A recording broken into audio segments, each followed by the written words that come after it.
On est sur le stand Microsoft, c'est parti pour les comptes rendus de stand. Donc sur le 3 dans le Convention Center à Los Angeles. Et donc là, Microsoft, il y a quand même du lourd. Donc en gros, là on est tout en haut sur une plateforme où on a accès à une visibilité totale sur l'ensemble du booth Microsoft. Microsoft a mis l'accent sur 3 gros titres. On a donc d'un côté Sunset Overdrive, de l'autre côté Forza Horizon 2, juste en dessous de nous Fable Legends. Et c'est les 3 titres qui nécessitent le plus de queue et qui nécessitent en fait des files d'attente. Ensuite, on a un espace un peu plus loin qui est consacré aux jeux indépendants. Il y a beaucoup de titres présentés, donc les jeux pour lesquels on avait craqué sur la conférence Microsoft, ouais. On va essayer de les voir. Ouais. Et notamment et je sais qu'il y en a un à la rédac qui va avoir le venin, que je puisse mettre mes mains dessus. Mais what you gonna do en même temps, je veux dire. C'est lequel ? C'est Hyper Drift. Alors, on va se fixer des missions. Toi, c'est Hyper Light Drifter. Hyper Light Drifter. Moi, donc on va jouer, on va faire des présentations de jeux, on va essayer de trouver des développeurs pour leur poser quelques questions. Ouais. Donc moi, j'aimerais bien aussi voir Ori and the Blind Forest. Donc on va essayer de choper les développeurs. J'aimerais bien voir Inside, mais Inside, malheureusement, je crois qu'il n'est pas présenté sur le bouffe. On va également essayer de vous faire un petit hands-on, évidemment, sur les gros titres, en particulier sur Sunset Overdrive, qui là est jouable en multijoueur, donc ça peut être très sympa. Je vais voir s'il y a moyen de gratter une place pour Fable Legends, parce que c'est comme ça que ça se passe. On arrive et puis on gratte les places. Exactement. Et il y en a un autre aussi, c'est Lovers in Dangerous Space Time. Ouais. Donc il y a un jeu un peu délirant où tu es dans une espèce d'étoile noire qui se déplace un peu partout dans le monde, dans l'espace. Tu vas de planète en planète, essayes de sauver des lapins, et en fait tu diriges à l'intérieur de l'étoile noire, et c'est toi qui contrôle le vaisseau, c'est toi qui dirige toutes les tourelles tout autour, qui dirige le bouclier de protection, et c'est jouable à 2 en coop.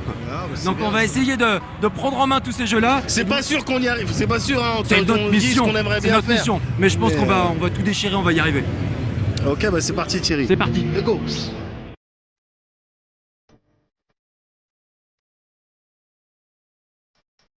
On a dû avoir pas assez de temps, c'est une mission coton. Mais Thierry adore les missions coton. Allez les gars, No Life compte sur vous. Motivation maximum malgré une fatigue maximum. Tel un faucon qui fond sur sa proie, Thierry se lance directement sur une borne Sunset Overdrive. Récemment divorcé de Sony, Insomniac Games vit à fond sa crise de nouveau célibataire avec ce TPS acidulé fait de couleurs pétantes, d'explosions en feu d'artifice, d'acrobaties urbaines et de zombies parce qu'on est quand même en 2014. Pas le temps de penser à tout ça, le rédac chef veut juste asseoir sa domination en multijoueur. On est sur Sunset Overdrive, et donc là c'est une partie multijoueur où en gros on a quelques secondes, quelques minutes pour placer des trappes un peu partout, des pièges, et ensuite il faut résister à des vagues d'ennemis qui arrivent dans tous les sens là comme on peut voir, et on a tout un tas d'armes différentes avec un système où on peut justement avec une roue sélectionner ses arbres, et on peut se déplacer librement dans l'environnement dans tous les sens, donc en s'accrochant au fil, en faisant du grind, en rebondissant sur des éléments du décor. C'est extrêmement dynamique. C'est dynamique à partir du moment où on se déplace vraiment de manière acrobatique. Sinon, si on est au sol en marchant, on va vraiment à 2 à l'heure. Et ensuite, l'objectif, c'est de protéger en fait un certain nombre de zones de manière à gagner la partie tout simplement, à éviter que les monstres détruisent ces zones à protéger. Et là, je fais n'importe quoi, donc j'arrête de parler, je joue.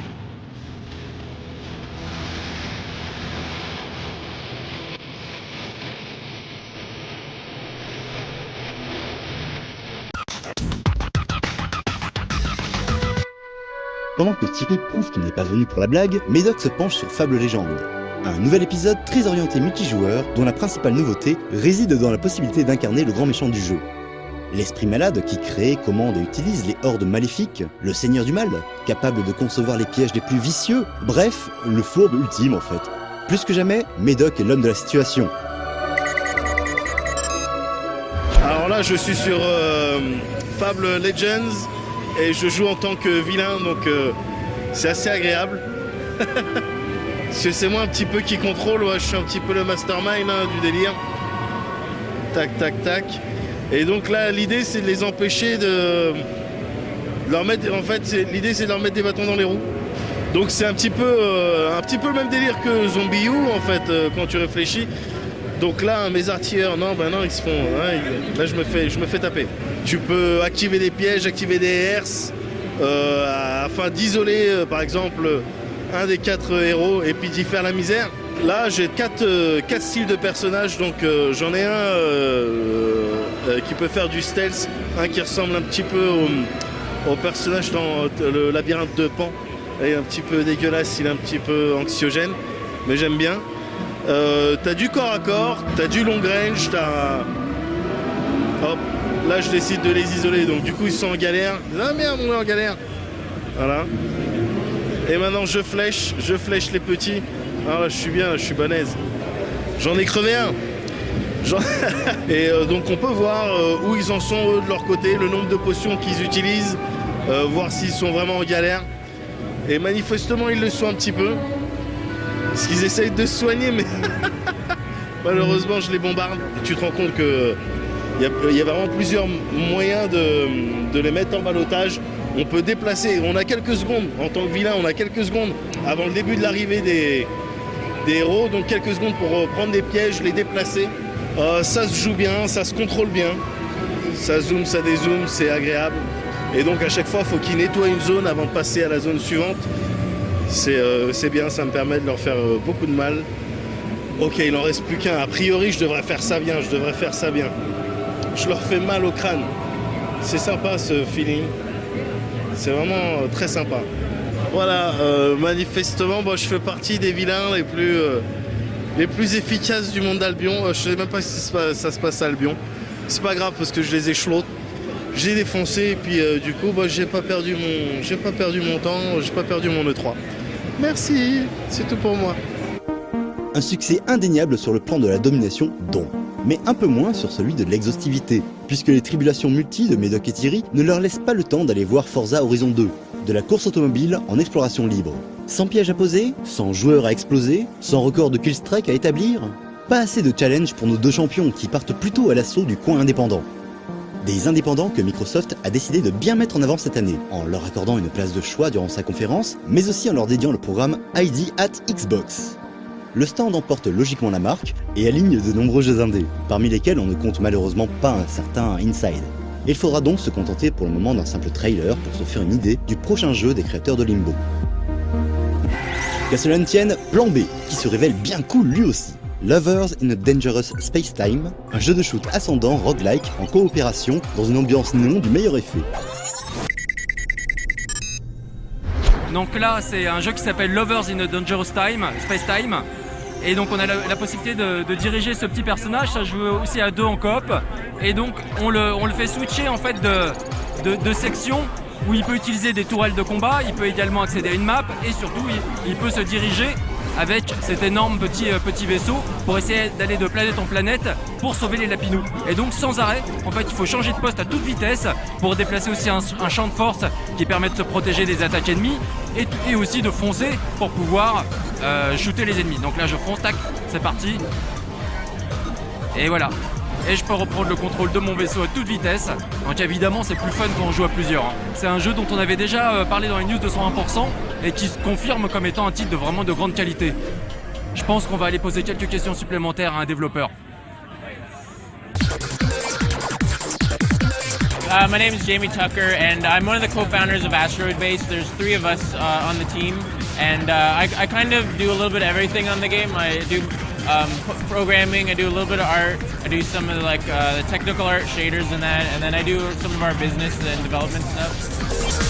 Une toute petite équipe s'est donc occupée de développer Lovers in a Dangerous Space-Time, ce qui signifie bien évidemment que les développeurs sont multicasquettes. Le concept du jeu surprend par son originalité à se demander comment l'idée a bien pu germer dans leur esprit. Un rêve peut-être? Ou une passion secrète pour les lapins de l'espace? Yeah, so the idea came from that scene in Star Wars, I guess, like where Luke and Han running up and down the ladders, shooting at TIE fighters with the turrets. That's the experience that we wanted, where it was just like this co-op where they're like talking to each other about like guys coming all around you. So the only way you can kind of sort through all that information is to be able to communicate while you're like going through it all. So it's basically, oh, they stopped playing. It's basically 2 players inside a spaceship. You only control your astronaut, so you have to run them around the stations, different stations, and that's how you operate and kind of interact with everything that's in the universe around. Star Wars, bien sûr, une inspiration parmi les plus partagées au monde, mais qui donne ici naissance à un titre pour le moins surprenant. Et cette volonté de faire en sorte que les joueurs communiquent entre eux, une expérience coopérative donc, mais avec une vraie dimension sociale, assez proche des discussions auxquelles on peut assister au cours d'une soirée jeu de société. Mais d'où sort ce titre un peu fou exactement, Lovers in a Dangerous Spacetime? It came from I guess a pun of a song from Canada. We're from Canada, and there's a song called "Lovers in a Dangerous Time" by Bruce Cockburn, and we were kind of thinking of like puns with space, with different songs, and that was the one that really fit with what we wanted the game to be. So yeah, that's kind of how that came along. Le jeu est donc prévu sur Xbox One bien sûr, mais une version Steam a également été confirmée sur Windows et Mac. Dommage qu'il faille attendre début 2015 pour pouvoir télécharger ce jeu. De son côté, Medoc décide d'aller se frotter du très attendu Hyper Light Drifter. Pas tant par conscience professionnelle que par volonté de narguer ses collègues restés à Paris. Bel esprit. Hey Kevin, regarde qu'est-ce que je joue. Bon non, pour être tout à fait honnête, c'est juste vite fait une petite démo juste pour que t'aies le feeling d'Hyper Light Drifter, mais feeling qui est déjà excessivement agréable. T'es là, tu dashes, tu mets des coups d'épée, t'appuies sur des touches, waouh, ça fait des trucs, je sais pas exactement ce que c'est, mais tu tranches, tu sais que tu vas jouer à ce jeu-là. Tu sais que tu vas passer du temps et tu sais que tu vas prendre du plaisir. Tu sais que ça va être de la kiffade, sauce kiffade. Hop, hop, hop, hop. Qu'est-ce qu'il y a? Qu'y a-t-il? Non, j'envoie des shurikens. Oh, hop.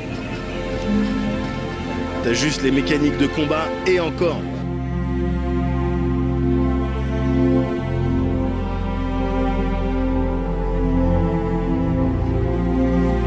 Et je me fais défoncer du reste.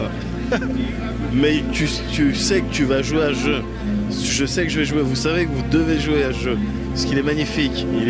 Je sais pas, j'ai l'impression qu'il y a quelque chose. Tu vois, on fait le voyage jusqu'à Los Angeles. On paye des milliers de dollars pour jouer à ça. Et j'ai l'impression qu'il y a une certaine forme de beauté dans cette histoire. Plutôt esselé comparé à d'autres développeurs, comme ceux de Ori par exemple, Alex Preston nous présente son jeu Hyper Light Drifter. The game is an action RPG in the vein of, Link to the Past or other classic 60-bit games. It's about a drifter with a disease looking for a cure, and he's in a dying world, exploring a dying, savage, hateful world. Prévu pour début 2015, c'est l'objectif en tout cas, Hyper Light Drifter est annoncé sur Xbox One, PS4, Vita et Wii U.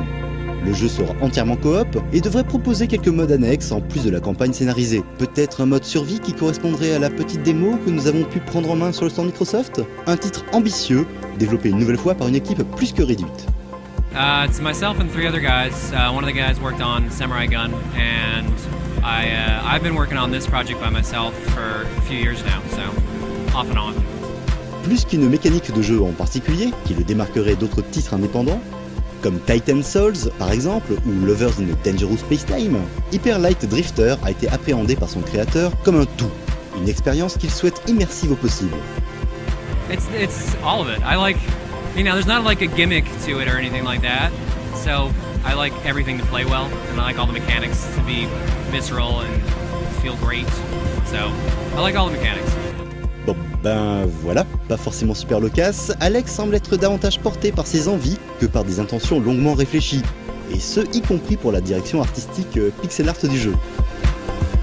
I like flat colors, I like good design, and there's a certain aesthetic that the pixel art style gives you, so it was something that I kind of fell into.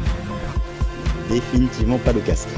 La démo de Hyper Light Drifter, visuellement magnifique et très agréable à prendre en main, parlait bien plus en sa faveur que son géniteur, même si le jeu nécessite encore pas mal de peaufinage afin de gagner, on l'espère, en fluidité. L'essentiel était pourtant là, des contrôles précis, un challenge relevé et une direction artistique très soignée qui donne envie d'en voir plus, beaucoup plus. On en arrive maintenant au point culminant de cette visite, à l'annonce qui va faire trembler la terre entière. Un scoop à forte teneur en exclusivité, ramené à la sueur du front par un Thierry ultra motivé qui joue à Guacamelee Super Turbo Championship Edition, qui s'apprête à sortir sur à peu près tout ce qui bouge. Thierry ?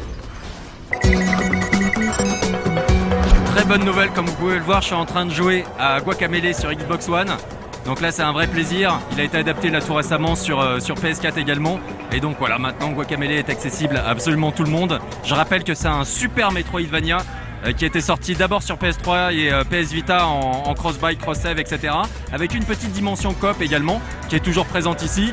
Donc avec ce style graphique magnifique qui reprend un petit peu le folklore mexicain avec les... Et d'ailleurs c'est une zone de jeu que je ne connais pas. Donc du coup il y a peut-être des... voilà, c'est la Super Turbo Championship Edition. Donc en fait c'est l'édition PS4 remasterisée avec des nouvelles zones de jeu, de nouvelles habilités et de nouveaux modes défi. Très bien, excellente nouvelle. Maintenant tout le monde est servi. Ok, tant pis pour le scoop. Il n'en revient pas bredouille pour autant, en nous livrant son ressenti sur l'intriguant Ori and the Blind Forest, présenté durant la conférence Microsoft. Et si on peut, une petite interview des développeurs, ce serait cool aussi.